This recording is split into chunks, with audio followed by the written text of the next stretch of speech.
Senhoras e senhores telespectadores da TV Otimista, senhoras e senhores internautas do blog do Edson Silva, começamos o nosso programa dizendo que o FUNASPEC, Fórum Unificado das Associações e Sindicatos dos Servidores Públicos do Ceará, está mobilizado, FUASPEC está mobilizado na campanha salarial dos seus associados, inclusive com publicações comerciais no rádio cearense, cobrando do governador Elmano de Freitas uma recomposição salarial da ordem de 30%.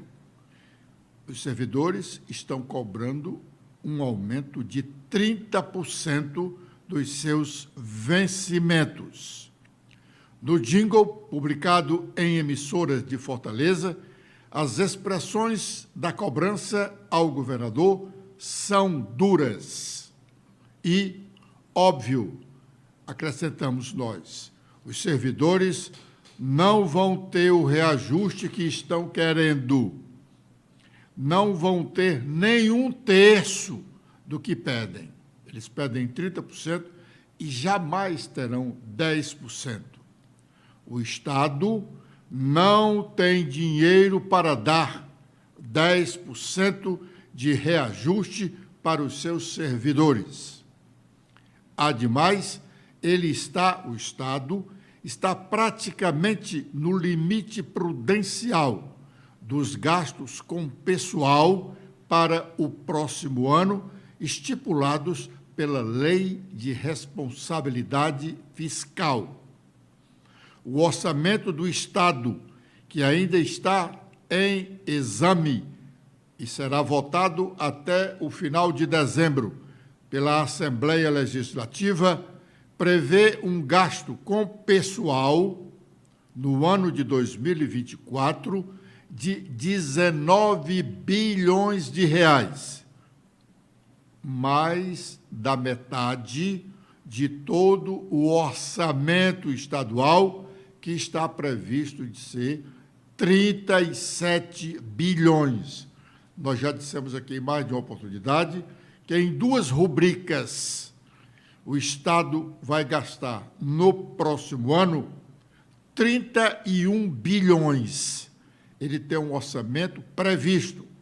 Ele prevê arrecadar 37 bilhões, é uma previsão.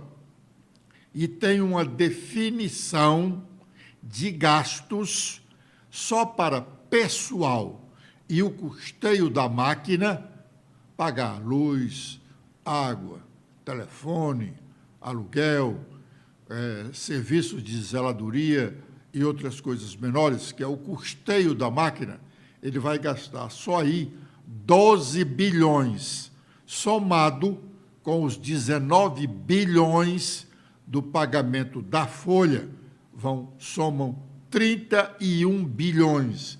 O Estado terá 6 bilhões restantes para cuidar da educação, da saúde, do social e investir no crescimento do Estado. Será possível? A mensagem do presidente Lula, indicando o nome do seu ministro da Justiça, Flávio Dino, para a vaga de ministro do Supremo Tribunal Federal, aberta com a aposentadoria da ministra Rosa Weber, que se aposentou em setembro passado, já chegou no Senado Federal. A mensagem já está no Senado Federal e tem motivado uma série de manifestações a favor e contra o nome de Flávio Dino. Alguns senadores vieram a público para se oporem à indicação do presidente Lula. Amanda. Olá, Edson, internautas do blog Edson Silva. Bom, o senador Isalci Lucas, do PSDB do Distrito Federal, criticou em pronunciamento ontem, dia 27, segunda-feira, a indicação do ministro da Justiça, Flávio Dino, para o cargo de ministro no Supremo Tribunal Federal. O nome foi escolhido pelo presidente Lula também na segunda e ainda precisa ser aprovado na Comissão de Constituição e Justiça e no plenário do Senado. Segundo Isalci, Dino desconsiderou, desprezou e ignorou o Congresso Nacional durante a CPMI do 8 de janeiro.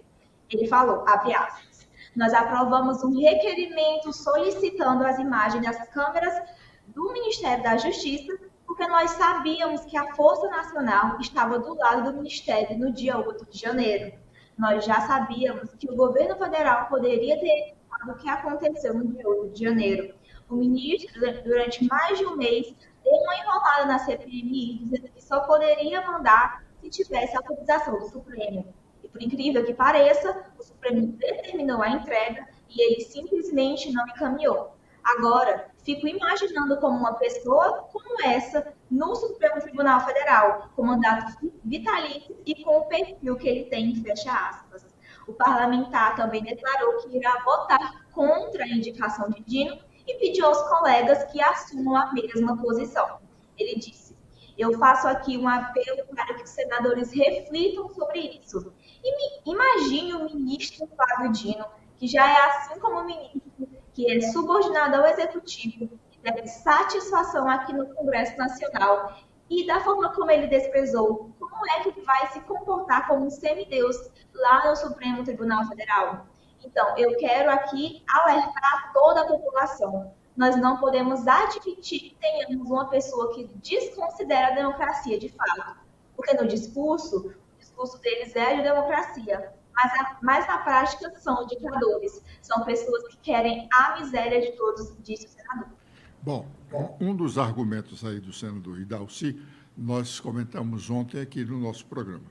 O ministro Flávio Dino foi realmente desrespeitoso com o Congresso Nacional ao desatender uma convocação da Câmara dos Deputados. Isso dá uma demonstração de desrespeito às normas democráticas, às leis, ao regimento da Câmara dos Deputados e passa uma ideia de realmente muita prepotência. Além do Isalci, também foi à tribuna do Senado ontem com o mesmo objetivo, protestar contra a indicação do ministro Flávio Dino para o Supremo Tribunal Federal, o senador cearense Eduardo Girão.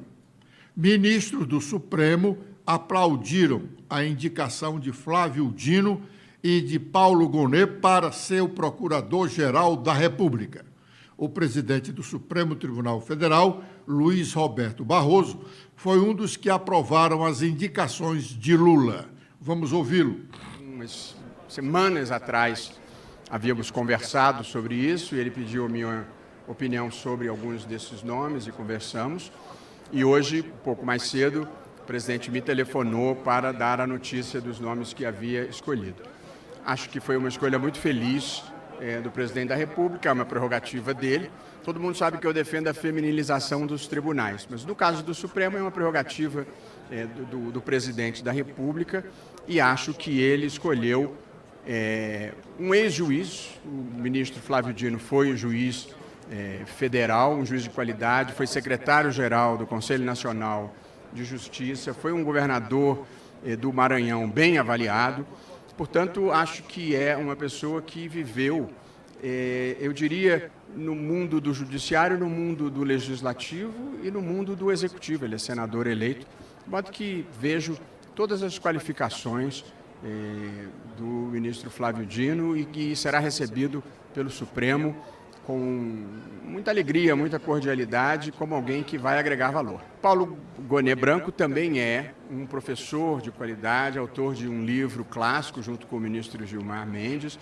Ele foi procurador-geral eleitoral, vice-procurador-geral eleitoral durante a minha gestão como presidente do Tribunal Superior Eleitoral. Somos amigos, quero muito bem a ele. Acho que o presidente também aqui escolheu uma pessoa de alta qualidade de modo que o país estará bem servido nesses dois postos importantes da República. Bom, como nós dissemos ontem, Flávio Dino dos últimos anos, é o terceiro político que sai realmente do exercício da política para ser ministro do Supremo Tribunal Federal. Nós tivemos antes, como já dissemos ontem, o Paulo Brossat, senador da República, e também Nelson Jobim, foi senador, deputado federal, um dos constituintes brasileiros. Agora é o momento de fazermos o nosso primeiro intervalo e já estaremos de volta com a sequência do nosso programa.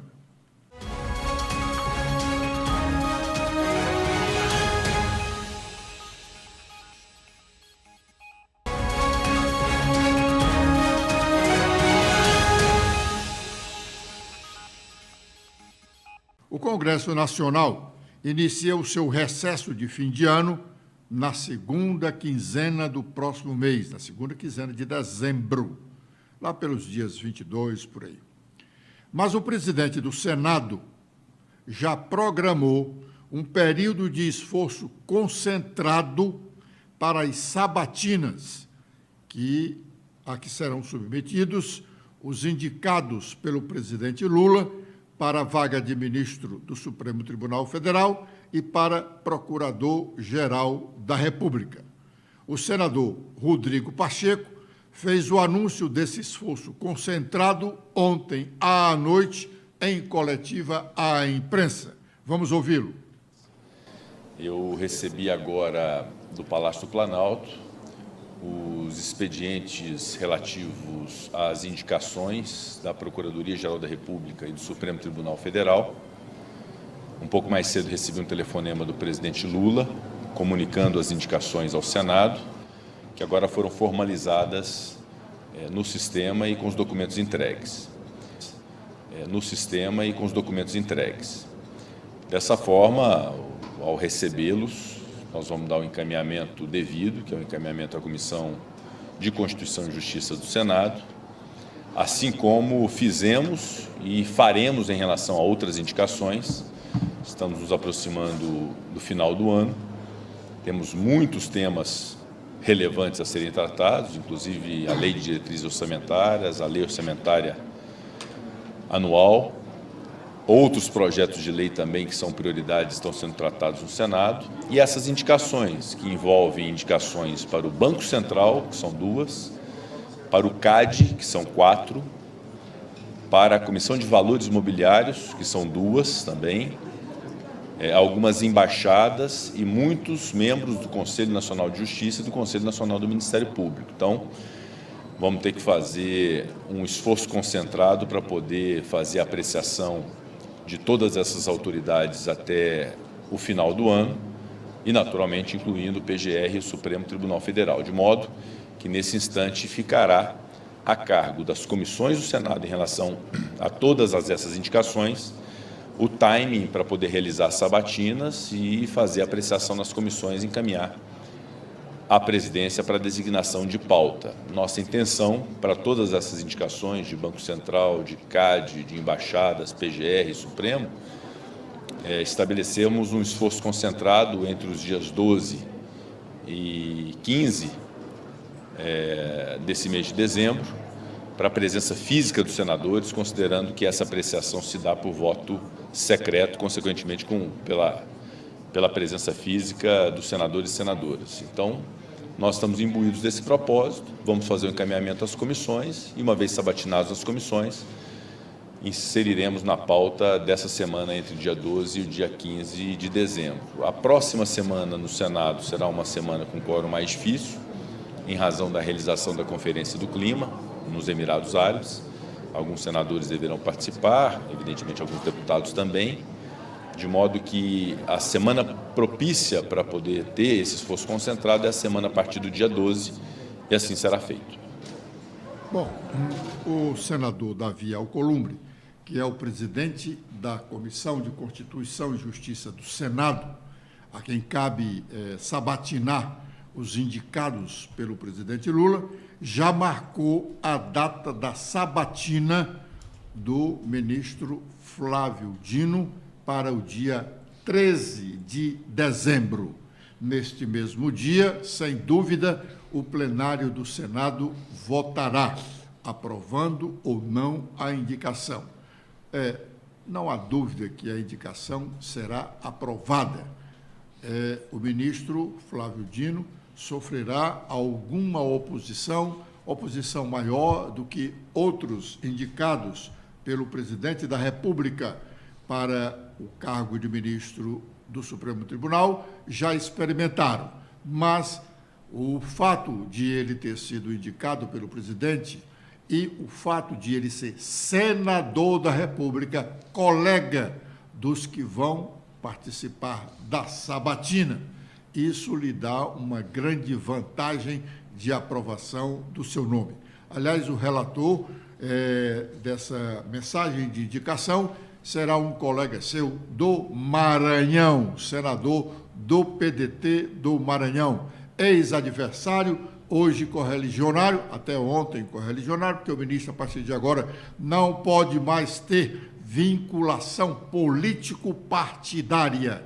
Ele não pode ser filiado a nenhum partido. Mas até ontem, o senador que vai relatar o seu processo era um correligionário lá do estado do Maranhão, que poderia ter sido realmente o seu candidato a governador naquele estado. Agora é o momento de sabermos quais as nossas manchetes. Letícia. Olá, Edson. Olá a todos que acompanham o nosso programa desta terça-feira com as atualizações feitas no nosso blog. Temos que vereador destaca que o programa Vai e Vem beneficiará fortalezenses, mas ele é criticado por aliados do prefeito. Segundo o vereador, o Vai e Vem foi muito debatido na Câmara, mas como forma de politicagem. Todas as mensagens que estão sendo encaminhadas para a Assembleia Legislativa são discutidas aqui. Gostaria de saber por que os vereadores da base do prefeito Sarto, que dizem que são a favor do povo, não votaram contra a taxa do lixo, porque votaram para aumentar a passagem de ônibus dos fortalezenses. Várias pessoas da base votaram a favor da taxa e o que a taxa contribuiu até hoje, questionou Léo Couto. Também temos que a Comissão do Orçamento espera aprovar a Lei Orçamentária Anual de Fortaleza de 13 bilhões de reais até o início do mês de dezembro, agora próximo. Após receber emendas parlamentares no plenário, a matéria retorna para a comissão para ser aprovadas ou rejeitadas as emendas, e em seguida o texto retorna para ser votado pelos vereadores em plenário. Até o começo de dezembro, acredito que terminamos as votações, discutimos, aprovamos emendas ou aceitamos a matéria como está. Até o começo de dezembro, aprovaremos o montante de mais de 13 bilhões de reais, afirma o professor Nilson. E também temos que o governo federal firma acordo com igrejas evangélicas para combater a fome e a pobreza. A intenção é fazer com que as igrejas sejam a porta de encaminhamento de pessoas em situação de fome, pobreza e desemprego para programas sociais como Bolsa Família, que prevê os beneficiários do Minha Casa Minha Vida.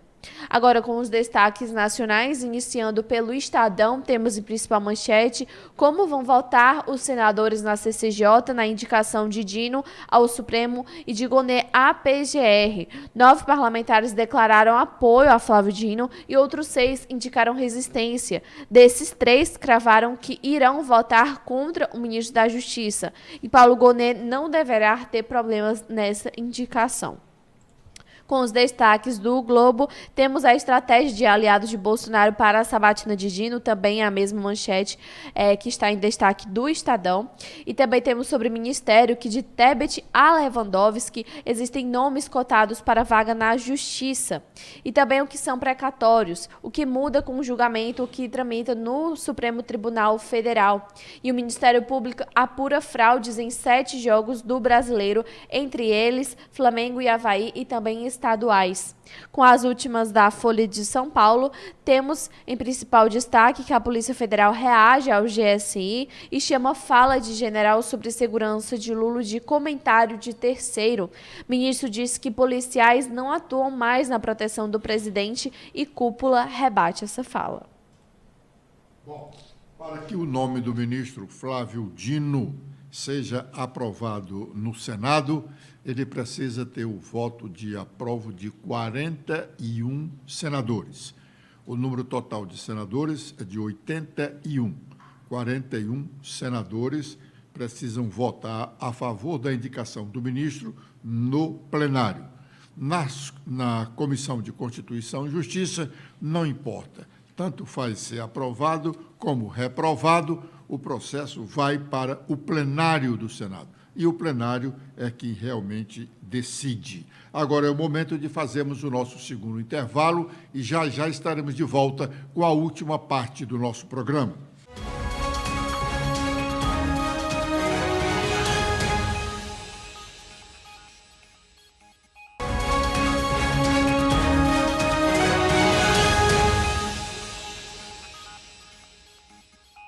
O episódio provocado pelo ministro Alexandre de Moraes em uma das sessões de Câmara do Supremo Tribunal Federal, na última semana, tolhendo o direito de um advogado fazer a sustentação oral num julgamento em que ele era parte, motivou irritação no Conselho Federal da Ordem dos Advogados do Brasil, como ficou evidenciado no pronunciamento do presidente da Ordem ontem, Beto Simonetti, na presença do ministro Luiz Roberto Barroso. Vamos ouvi-lo. A OAB não tem partido. A OAB não tem ideologia partidária. A OAB é da advocacia e do Brasil e não se deixa sequestrar por interesses políticos de ocasião. O arbítrio e o autoritarismo são intoleráveis, doa a quem doer. E é sob inspiração de Bernardo Cabral, portanto, que nos posicionamos sempre em amparo à independência e à harmonia entre os poderes. Sem o empenho da advocacia nos anos mais sombrios vividos por este país, não haveria hoje um judiciário e um Ministério Público independente. Zelamos agora para que essa independência não seja usada para camuflar o abuso de autoridade. Prezadas e prezados, honrar o legado de Rui Barbosa e a presença de Bernardo Cabral neste evento significa hoje se colocar contra abusos cometidos contra as prerrogativas da advocacia. E, portanto, contra as cidadãs e os cidadãos brasileiros. Está viva entre nós a bandeira do civilismo. É por isso que nos lançamos contra, por exemplo, o tolhimento das sustentações orais presenciais por autoridades que deveriam, por obrigação, dar um bom exemplo ao país. A supressão do direito constitucional ao contraditório e à ampla defesa é inaceitável. Não tem cabimento em pleno 2023 quererem diminuir a importância do Estatuto da Advocacia, que também é regido por uma lei federal. Quem hoje aplaude esse arbítrio poderá amanhã ser alvo dele. É por isso que precisamos deixar claro que defendemos e gostamos da democracia, seja quando for, não apenas em alguns momentos ou ocasiões. A OAB elegeu o diálogo como método de pleitear o fim das violações das prerrogativas. Há 2 anos estamos buscando uma solução por meio do diálogo. Sempre privilegiamos o diálogo institucional e os caminhos indicados pela Constituição. E insistiremos nesse caminho. E lhes digo que temos muitas chances de avançar e trazer uma solução muito brevemente, por conta do diálogo também que foi instalado para que nós possamos avançar na questão das sustentações orais. Tenho certeza e conto e acredito com a sensibilidade do Supremo Tribunal Federal, sob a presidência do ministro Luiz Roberto Barroso, que certamente também em sua fala trará um grande avanço e uma novidade sobre como avançaremos nesse tema. Bom, agradecemos a honrosa a audiência dos telespectadores da TV Otimista, a audiência dos internautas do blog do Edson Silva. Amanhã, com a proteção de Deus, estaremos de volta neste horário. Letícia. Eu também faço meus agradecimentos a todos que acompanharam o nosso programa de hoje. Espero revê-los amanhã. Até lá!